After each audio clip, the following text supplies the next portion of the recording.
여러분 안녕하십니까? 광주 MBC 뉴스투데이 시작합니다. 먼저 오늘의 주요 뉴스입니다. 어등산 관광단지 조성과 군공항 이전 등 광주의 현안 사업들이 줄줄이 해를 넘기게 됐습니다. 광주형 일자리 합작법인인 광주 글로벌 모터스가 사업 기획과 경영 지원 분야의 경력 직원을 공개 모집합니다. 5.18에 대한 망언으로 무리를 빚은 자유한국당 국회의원 3인방을 경찰이 불기소 의견으로 검찰에 넘겼습니다. 광주 지역 국회의원 8명 중 6명이 문희상 국회의장이 제시한 강제동원 피해자 문제 해결 방안에 반대한다는 입장을 밝혔습니다. 시민 생활과 밀접한 광주시의 현안 사업들이 줄줄이 해를 넘기게 됐습니다. 내년을 기대할 수 있는 사업도 있지만 일부 사업은 해가 바뀌더라도 이렇다 할 해법을 찾기가 쉽지 않아 보입니다. 이계상 기자입니다. 도시공원 일몰제에 따라 민간공원 특례 사업을 추진할 수 있는 기한은 불과 6개월밖에 남지 않았습니다. 광주시는 올해 안에 특례 사업 대상지 10곳의 우선 협상 대상자와 사업 추진 협약을 체결하려 했지만 현재까지 7곳만 성사되는 데 그쳤습니다. 나머지 중앙공원 일지구와 중해공원, 송암공원 등 3곳에 대한 협약 체결은 해를 넘겨서 내년 1월쯤 가능할 전망입니다. 민간공원 관련 검찰 수사가 장기화된 데다 민간 사업자 내부 상황이 복잡해지면서 협약 체결이 늦어지고 있는 것으로 알려졌습니다. 이제 교통영향평가, 재해영향평가, 또 관계기관 협의 이런 제반 절차를 다 끝내야 됩니다. 그래서 이런 절차를 6월 말까지 저희를 끝내기 위해서 최대한 노력하고 있고 무려 13년 넘게 겉돌았던 어등산 관광단지 조성 사업도 미궁에 빠졌습니다. 우선 협상 대상자로 선정됐던 서진건설과 광주도시공사가 협약 체결 시점을 서너 차례 미루며 줄다리기를 벌여왔지만 입장차를 좁히지 못하고 사업이 좌초됐습니다. 여기에다 서진건설이 사업 이행 보증금으로 납부한 48억 원 상당의 유가증권 반환 문제로 관련 사업이 발목 잡히고 복잡한 소송전에 휘말릴 가능성이 커졌습니다. 우선 협상 대상자 선정 취소에 취소를 요하는 소송 또는 유원지 개발의 가처분 신청이라든가 이런 별건의 소송을 한다면 광주 군공항 이전 문제 역시 갈등과 논란만 키운 채 제자리 걸음입니다. 이전 대상 후보지로 거론되는 지역에서 강하게 반발하면서 광주 전남 상생 과제로 논의하기조차 힘든 상황이 됐습니다. 여기에다 나주 열병합 발전소 가동 중단에 따른 가연성 쓰레기 처리 문제와 밑빠진 독이 되어버린 광주 시내버스 준공영제도 내년에는 해법을 찾아야 할 과제가 됐습니다. MBC 뉴스 이계상입니다. 광주형 일자리 합작법인인 광주 글로벌 모터스가 경력 직원 공개 모집에 나섰습니다. 광주 글로벌 모터스는 사업 기획과 경영 지원, 품질 관리 등의 분야에서 경력직 직원 23명을 뽑기 위해 공개 채용 공고를 냈다고 밝혔습니다. 원서 접수는 내년 1월 17일까지 인터넷으로 가능하고 인성검사와 면접 등을 거쳐 내년 2월쯤 최종 합격자가 선발될 예정입니다. 5.18 민주화 운동에 대한 망언으로 무리를 빚은 자유한국당 국회의원 3인방에 대해 경찰이 범죄 혐의를 인정하지 않았습니다. 서울 영등포경찰서는 지난 2월 국회 공청회 과정에서 5.18은 폭동이고 유공자는 괴물 집단이라는 발언 등으로 고발된 김진태, 이종명, 김순례 의원을 불기소 의견으로 최근 검찰에 송치했습니다.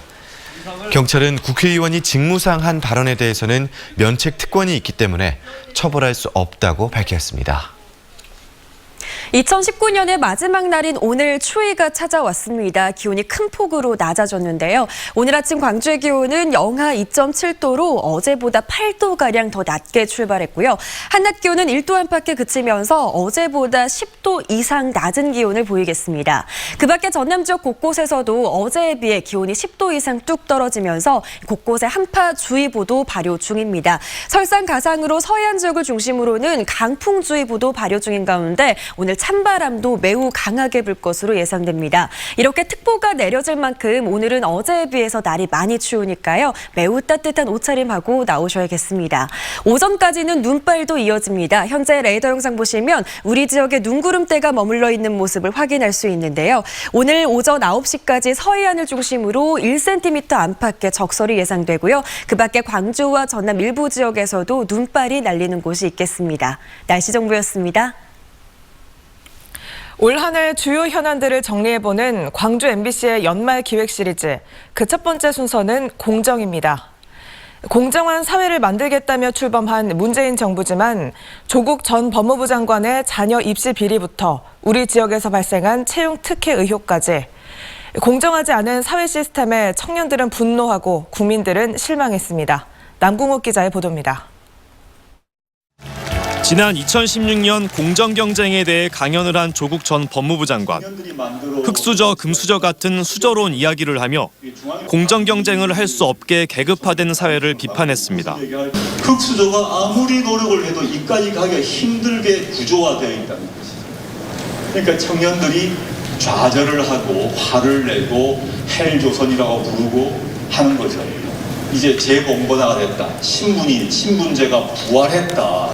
하지만 법무부 장관에 내정되자 조 전 장관의 딸을 둘러싼 논문 특혜와 표창장 위조 의혹 등 이른바 금수저 논란이 쏟아졌습니다. 사실의 진위 여부를 떠나 우리 사회에 과연 공정한 룰이 있었는지 많은 사람들이 의심하고 덜어는 실망했습니다. 언젠가 좋은 날이 올 거라, 나의 노력이 보상받을 거라 여기며 살아온 우리의 삶은 과연 무엇이란 말입니까? 지역이라고 해서 특별히 다르진 않았습니다. 국립대병원인 전남대병원에선 간부 직원들이 서로 도와가며 자기 자식과 자식의 친구를 채용했습니다. 호흡이 맞는 선후배 콤비가 병원 업무 발전에 실력을 발휘한 게 아니라 자기 자식 취업 비리에 콤비 플레이를 하는 의혹이 있는 겁니다. 조선대학교에서는 수업에 출석하지도 않은 대학원생 아들에게 박사 학위를 준 교수 아빠가 경찰의 수사를 받고 검찰로 넘겨졌습니다. 그 스펙을 쌓기 위해 얼마나 피나는 노력을 하고 있는데 아빠가 스펙이고 남자친구의 아버지가 스펙인 품앗이 채용의 아빠 찬스, 남친 아빠 찬스라는 말까지 놔도는 슬픈 현실에 기울어진 운동장에 선 청년들을 맥빠지게 했습니다. 특정 지인의 인물을 붙여줬다거나 이런 뉴스가 엄청 많이 나오고 사실 뉴스에 나오지 않더라도 제 주변에서도 엄청 그런 사례가 너무 많다 보니까 거기에는 들어가지 못하지 않을까? 우리 사회의 기회는 과연 평등하고 과정은 공정하며 결과는 정의로운가? 아니라고 답해버리면 더욱 절망할 것 같아 애써 질문을 외면해온 우리 사회의 그저 그런 수저들에게 2020년은 희망이란 단어로 다가올지 의문입니다. MBC 뉴스 남궁욱입니다. 올 한 해 국민들을 다시 한번 하나로 뭉치게 했던 구호는 바로 노 아베였습니다.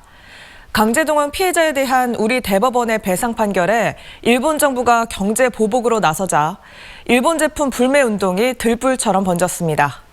강제동원 피해자들은 사과하지 않는 일본 정부의 후한 무치에 분노했습니다. 송정근 기자입니다. 일제 강제동원 피해자들은 대법원 승소만 확정지으면 배상 문제가 해결될 줄 알았습니다. 20년 전 일본에서 제기한 소송은 졌지만 한국에서라도 승소하면 일본이 전쟁 범죄에 대해 사과와 배상을 할 것으로 생각했기 때문입니다. 하지만 모두의 기대는 무너져 내렸습니다. 일본 정부와 전범기업은 배상은커녕 법원 판결 이행을 위한 대화 제의마저 무시했습니다. 1년을 맞고 보니 참 할머니들한테 희망 고문을 해온 것 같아가지고 참 죄송스럽기 짝이 없습니다. 피해자들이 한국에 있는 전범기업의 재산권을 압류해 강제 배상 절차에 들어가자 일본의 후한무치 행태는 극에 달했습니다. 납득하기 어려운 이유를 들어 우리나라를 전략물자 수출 우대국에서 제외시키며 경제 보복 조치에 나섰습니다. 우리 정부는 한일 군사정보보호협정 종료와 WTO 제소로 응수했고 국민들 사이에선 아베 정부에 대한 규탄과 일본 상품 불매 운동이 돌불처럼 번졌습니다. 한일 군사정보보호협정 폐기하라! 수출 규제로 인한 지역 경제에 직접적인 타격은 없었지만 무안공항에서 일본 항로가 중단되는 등 여행업계는 영향을 받기도 했습니다. 강대강으로 흐르던 한일 관계 속에서 문희상 국회의장이 강제동원 문제를 풀자며 제시한 해법이 피해자들의 가슴을 다시 한번 멍들게 했습니다. 한일 두 나라 기업과 국민들이 낸 성금으로 배상 문제를 해결하자는 문희상 안에 대해 피해자들은 물론 시민단체들까지 모욕적이라고 비난했습니다. 양심이 있다면 가슴에 손을 얹고 사죄를 하고 나서 무슨 말을 해야지. 돈 준다고 해서 나 거지 아닙니다. 그는 여지껏 없어도 살았으니까. 해방된 지 74년, 전범기업의 배상 책임을 확정한 대법원 판결이 난 지도 1년이 지났습니다. 이미 줄 것 다 줬다는 일본 정부는 한 발짝도 움직이지 않고 있고 우리 정치권은 여전히 우왕좌왕입니다. 강제동원 피해자들에게 일제 침탈의 고통은 지금도 진행형입니다. MBC 뉴스 송정근입니다. 광주 지역 국회의원 8명 중 6명이 문희상 국회의장이 제시한 강제동원 피해자 문제 해결 방안에 반대한다는 입장을 밝혔습니다. 근로정신대 할머니와 함께하는 시민 모임은 광주 지역 국회의원들에게 문희상 안에 대한 찬반 입장을 물은 결과 천정배, 김동철, 송갑석, 최경환, 박주선, 장병완 의원 등 6명이 반대 입장을 밝혔다고 전했습니다. 반면 권은희, 김경진 의원은 두 차례의 정책 질의에도 불구하고 입장을 표명하지 않았다고 밝혔습니다.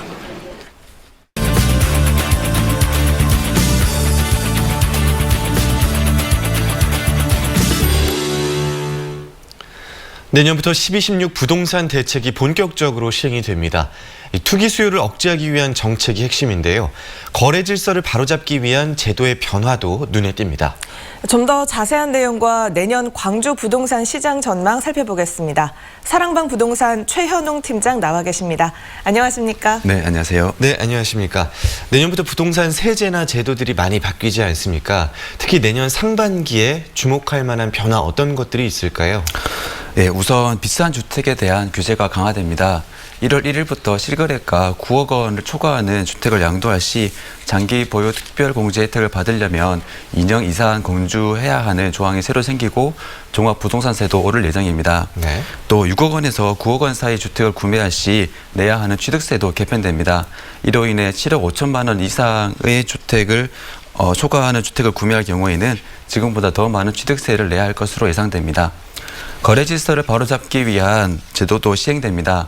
실거래가 단축 기한이 지금의 60일에서 30일로 단축되고 청약 당첨 후에 전매 제한 기간 동안 불법 전매를 할 경우에 네. 적발될 시 10년 동안 청약이 금지됩니다.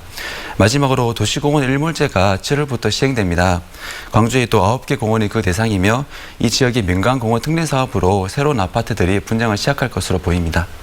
네, 이런 변화들이 우리 지역 부동산에도 영향을 줄까요? 어떻게 보십니까? 이런 고가 주택에 대한 세금 규제 강화는 그 대상이 주로 9억 원 초과 아파트이거나 정부의 규제 대상 지역에 해당되는 내용들이라 광주에 직접적으로 끼칠 영향은 크지 않을 것으로 보입니다. 네. 다만 제가 생각하기에 가장 주목해야 할 것은 바로 민간공원 특례 사업인 것 같습니다. 네. 앞으로 9개 공원의 10개 사업지에서 공동주택 약 1만 2천여 세대가 지어질 계획인데요. 최근 여러 난항들이 있지만 정상 진행된다면 공급량이 늘어나 지역 주택 가격에 영향을 줄 수도 있고 또 공원 주변으로 새로운 상권이 형성되는 효과도 생깁니다. 네, 올해는 광주에 재개발, 재건축 이슈가 많았었습니다. 또 신규 아파트 입주량도 많았고요. 주택담보대출도 많이 판매가 됐었는데 내년은 어떻게 전망하십니까? 올해 신규 입주는 1만 3천여 세대로 작년 8천여 세대에 비해서 큰 폭으로 늘었습니다. 올해에는 시중에 공급량이 늘어난 덕분에 작년 급등했던 아파트 가격이 진정세를 보이게 된 원인 중 하나였다고 생각합니다. 내년도 올해와 비슷한 1만 2천여 세대가 입주를 앞두고 있습니다. 때문에 집값 상승을 억제할 수 있는 요인 중 하나가 될 것으로 생각합니다. 주택담보대출은 2017년부터 올해 초까지 급등한 영향을 받아서 올해 전국에서 가장 높은 수준의 상승률을 기록했습니다. 다만 주택담보대출의 규모 자체는 크지 않고 연체율도 높지 않아서 대규모 부실의 가능성은 크지 않다는 게 한국은행 측의 평가입니다. 네, 그렇다면 내년에 광주 부동산 시장 가격을 끌어올릴 요인 그리고 또 하락시킬 요인 각각 어떤 게 있을까요? 네, 광주 부동산의 내년 가격을 상승시킨 요인은 크게 두 가지가 있습니다. 첫째로 신축 아파트 가격이 지속적으로 상승하고 있다는 점인데요. 2018년 9월까지 평균 평당 900만 원대였던 분양가 수준이 네. 최근 1년 사이 1268만 원으로 약 30%나 올랐습니다. 네. 높아진 신축 가격은 흔히 그 지역의 다른 아파트 가격을 같이 끌어올리는 작용으로 원인으로 작용합니다. 둘째로 올 초부터 하락하던 광주 집값이 9월부터 다시 상승세로 전환했다는 점도 주목해야 합니다. 네. 부동산 가격은 흔히 소비자들의 심리가 중요한데요. 시장에서는 이제 광주 집값이 바닥을 다졌다는 인식이 나오고 있습니다. 네. 다만 집값을 억제할 요인도 존재합니다. 앞서 말씀드린 내년 공급량과 함께 신축 분양가가 지나치게 증가하고 있다는 것도 하나의 요인인데요. 네. 지나치 증가세는 기존 구축 주택과의 가격 차이를 벌려서 양극화를 심화시키고 결국 집값 전체의 가격 상승을 억제하게 합니다. 네. 내년에 그러면 광주에 집을 사려면 언제가 적기다? 간략하게 좀 짚어주시고 오늘 인터뷰 마무리할까요? 실제 거주하고자 하는 집을 구매하시려면은 따로 적기는 존재하지 않는 것 같습니다. 다만 신축 분양가가 치솟지만 아직 매력적인 구축 주택도 많고요. 또 정부가 저금리 기준을 유지하고 있기 때문에 내년에는 집을 구매하실 때 참고하시면 좋을 듯합니다.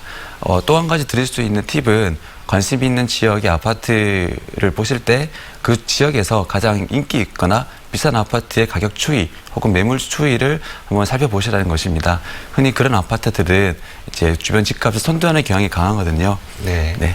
알겠습니다. 네, 지금까지 사랑방 부동산 최현웅 팀장이었습니다. 오늘 말씀 고맙습니다. 네. 고맙습니다. 감사합니다.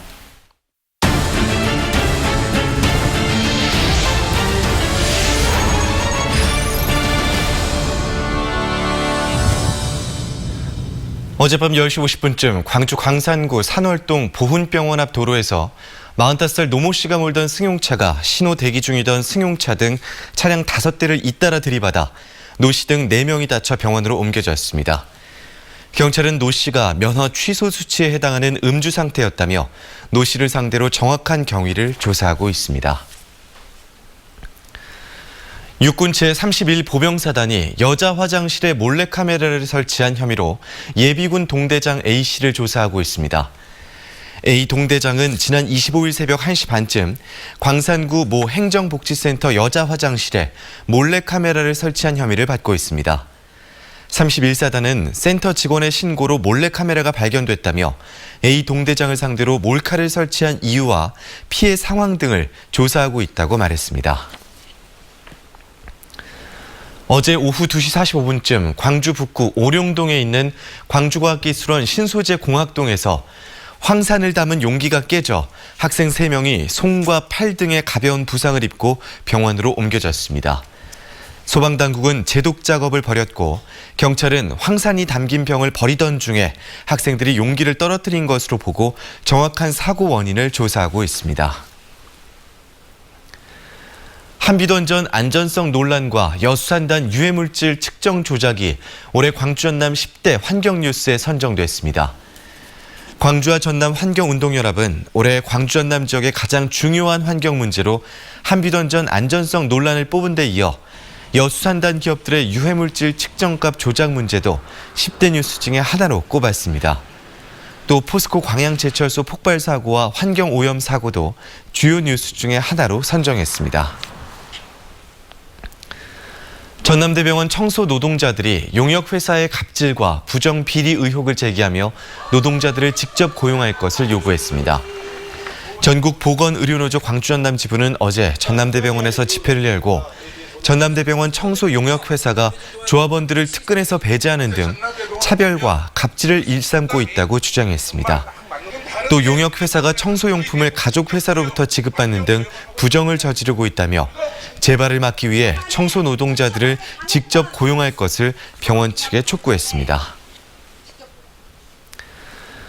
올해는 세월호 참사가 일어난 지 5년이 되는 해였습니다.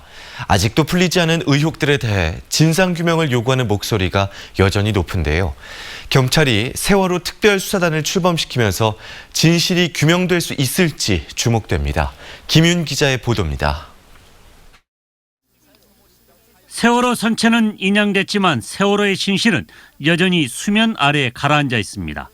세월호 참사가 발생한 지 5년이 지난 지금 진상규명과 책임자 처벌은 아직도 끝나지 않았습니다. 사회적 참사 조사위는 세월호 선내 CCTV 영상 저장 장치, 이른바 DVR 조작 가능성을 제기했습니다. 손잡이와 결박 장치 등의 외관상 차이를 보이고 있다는 겁니다. 수중에서 보였던 그 DVR과 검찰 증거로 제출된 이른바 세월호 DVR은 서로 다른 물건입니다. 해경은 세월호 참사 당일 생명 징후를 보였던 고 임경빈 군을 헬기가 아닌 여러 대의 선박에 옮겨가며 이송했습니다. 현장에 있던 헬기 대부분은 해경 주위부들 차지였습니다. 해경의 구조 수색과 후속 조치 과정에서 전반적인 문제점이 드러난 겁니다. 당신들에게는 물에서 건진 한 명의 아이였겠지만 우리에게는 단 하나 남은 희망이었습니다. 세월호 참사 재수사 요구가 거세지면서 검찰도 세월호 특별수사단을 꾸렸습니다. 서해 해경청과 목포 해경 등을 압수수색했고 최근 김석균 전 해양경찰청장도 조사했습니다. 완전한 진상규명과 엄정한 책임자 처벌을 위한 관련자 수사가 과거보다는 활발해지고 있는 상황. 새해에는 세월호 진상규명이 제대로 이루어지기를 기대해봅니다. MBC 뉴스 김윤입니다. 김혜경 남부대 겸임 교수가 내년 총선에서 광주 동남 을출마를 공식 선언했습니다. 김혜경 예비후보는 광주은행에서 33년 동안 근무한 경험을 살려 약자와 소수를 대변하는 사람 중심의 인본 정치를 실천하겠다고 밝혔습니다. 김 예비후보는 인공지능 산업으로 일자리를 창출하고 국제관광도시화를 통해 경제 활성화를 이루고 소상공인 육성 지원으로 사회 안전망을 확보하겠다는 내용 등을 핵심 공약으로 내세웠습니다. 황순영 정의당 광주시당 여성위원장이 내년 총선 예비후보로 등록하고 광주 북구 을출마를 공식 선언했습니다. 황순영 위원장은 부의 불평등과 부족한 사회 안전망 등으로 저출산 고령화가 심각해지고 있다며 우리 사회의 경제적 불평등을 획기적으로 개선하기 위한 입법 활동을 펼치겠다고 밝혔습니다. 황 위원장은 지구온난화 등 환경 문제로 우리 사회 지속 가능성이 위협받고 있다며 기후 위기에 대응할 수 있도록 2050년 탄소 배출 제로법을 제정하겠다고 강조했습니다. 정부의 부동산 시장 규제 등의 영향으로 주택 인허가 물량이 큰 폭으로 감소했습니다. 국토교통부에 따르면 지난달 광주 지역의 주택 인허가 실적은 1,526가구로 지난해 같은 기간에 비해 48%가 감소했습니다. 전남 지역에서는 745가구가 인허가를 얻어 역시 16% 감소했습니다. 반면 광주 지역의 지난달 착공 물량은 3천여 가구로 지난해 같은 기간 79세대에 비해 대폭 증가했습니다.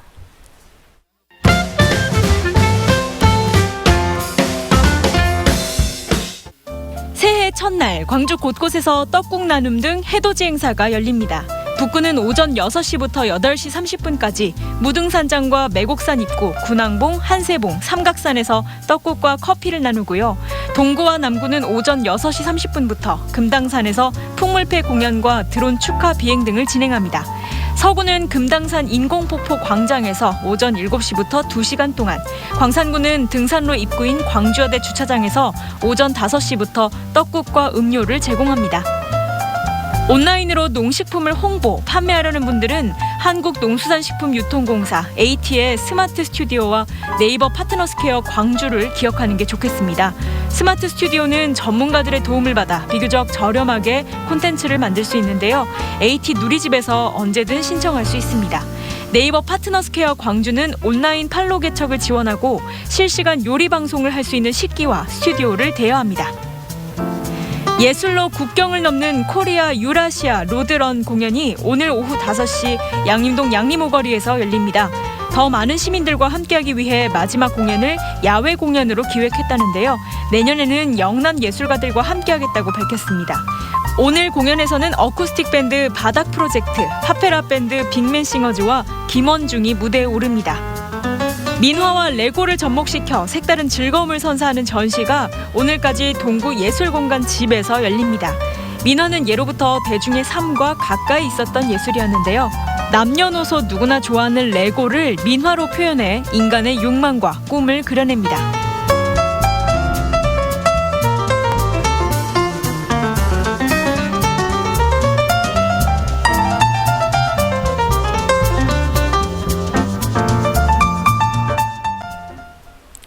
다음은 희망 2020 나눔 캠페인에 성금을 보내주신 분들입니다. 광주시 북구 문흥 2동 중흥 3차 아파트 주민 40만 원. 송정 1동 이다움 아파트 박성춘 공남예 씨가 10만 원. 송정 2동 1913 송정역 시장상인회가 40만 원.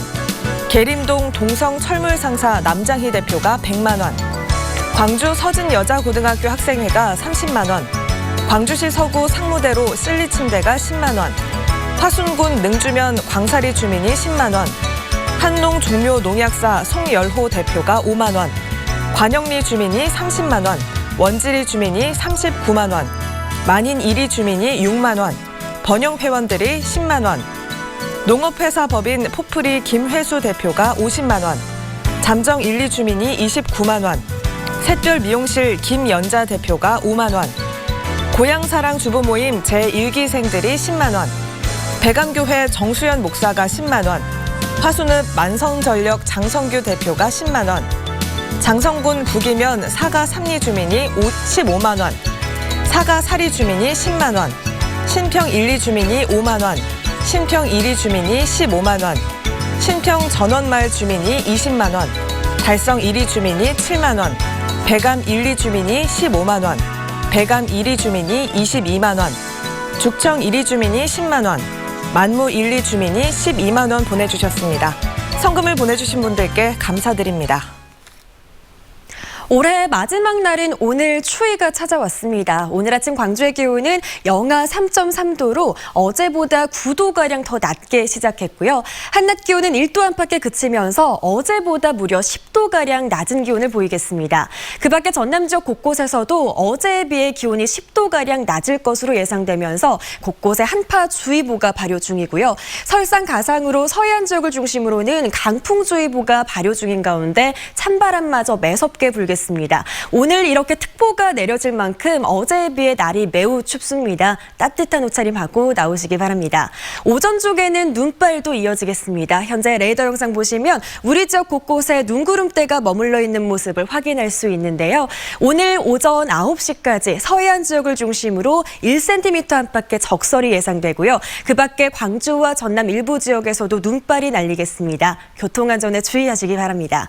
이어서 해넘이와 해돋이 정보도 알아봅니다. 2019년의 마지막 해는 광주 기준 오후 5시 30분에 저물겠고요. 2020년의 첫 번째 해는요. 광주 기준 오전 7시 41분에 떠오를 것으로 예상됩니다. 이 시각 현재 광주의 기온은 영하 3.2도 보이고 있고요. 한낮 기온은 1도 안팎에 그치겠습니다. 목포의 현재 기온 영하 2.7도로 시작하는 가운데 한낮 기온 0도 안팎에 그치겠습니다. 곡성은 영하 5도 안팎까지 뚝 떨어져 있고요. 한낮 기온 1도 안팎에 머물겠습니다. 현재 전해상에 풍랑주의보가 발효 중인 가운데 오늘 바다의 물결은 최고 6m까지 매우 거세게 일겠습니다. 내일 낮부터는 추위가 서서히 풀리겠고 다시 평년 수준의 기온을 되찾을 전망입니다. 날씨 정보였습니다. 이상으로 광주 MBC 뉴스투데이를 마칩니다. 함께해 주신 여러분 고맙습니다.